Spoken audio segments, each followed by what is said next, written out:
తిరుప్పావై మాసం లేదా మేలునోము మాసం. వసంత మాసంలో కోయిల నాదంలాగా ధనుర్మాసంలో ఆండాళ్ చెప్పిన పాసురం పల్లవిస్తూ ఉంటుంది. ఆండాళ్ శ్రీకృష్ణుడి భక్తురాలు. మార్గశిరంలో తెల్లవారుజామునే లేచి తలారా స్నానం చేసి నోము నోచుకుని కృష్ణుణ్ణి ఆరాధించేందుకు గోపకన్యల్ని పిలవడం నుండి తిరుప్పావై పాసురాలు మొదలయ్యాయి. మనం ఈ పాసురాలని అవగతం చేసుకుంటూ వెళితే ఆండాళ్ చెప్పేది మనకు హృదయంగమం అవుతుంది. రోజుకో పాసురంగా ధనుర్మాసం 30 రోజులు తిరుప్పావై మనతోనూ మనలోనూ మెదులుతూ ఉంటుంది. ఇవాళ ధనుర్మాసం 11వ రోజు, తిరుప్పావై 11వ పాసురం రోజు.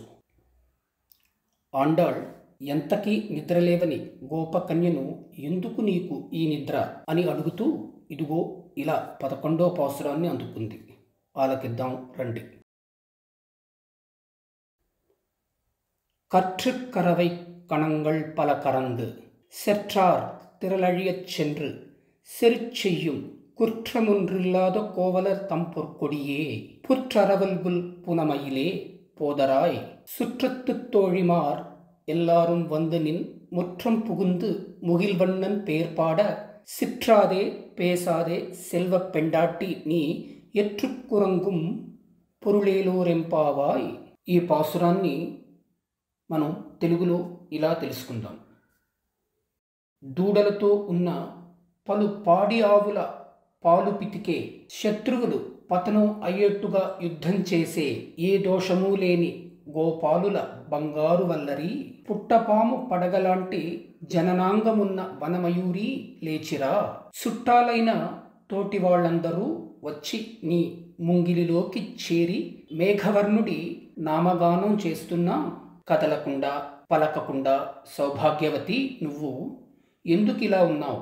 నీ నిద్రకు అర్థం ఏముంది ఓలాలా నా చెలి? ఈ చెప్పిందాన్ని మనం ఇలా అవగాహన చేసుకుందాం.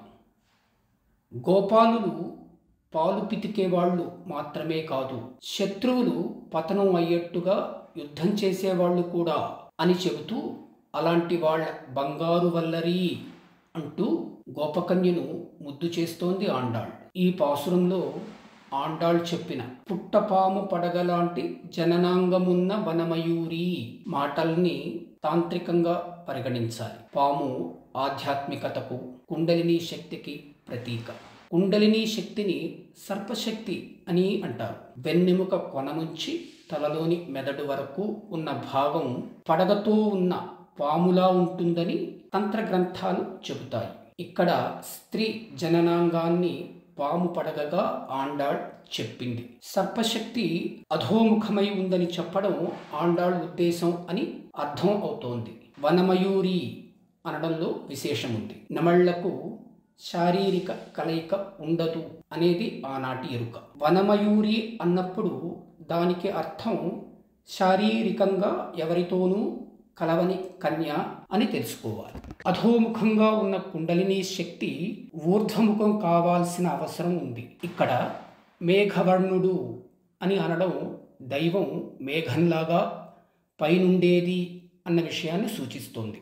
ఆ పైనున్న దైవం వైపుకు వెళ్ళాలంటే ఊర్ధ్వముఖం అవ్వాలి. కనుక ఆ దైవ నామగానం జరుగుతున్నా నువ్వెందుకు కదలవు, పలకవు, ఎందుకు ఇలా ఉన్నావు అని నిలదీస్తూ నిద్రలో ఏమీ లేదని చెప్పే రీతిగా నిద్రకు అర్థం ఏముంది అని గోపకన్యను ప్రశ్నిస్తోంది ఆండాళ్.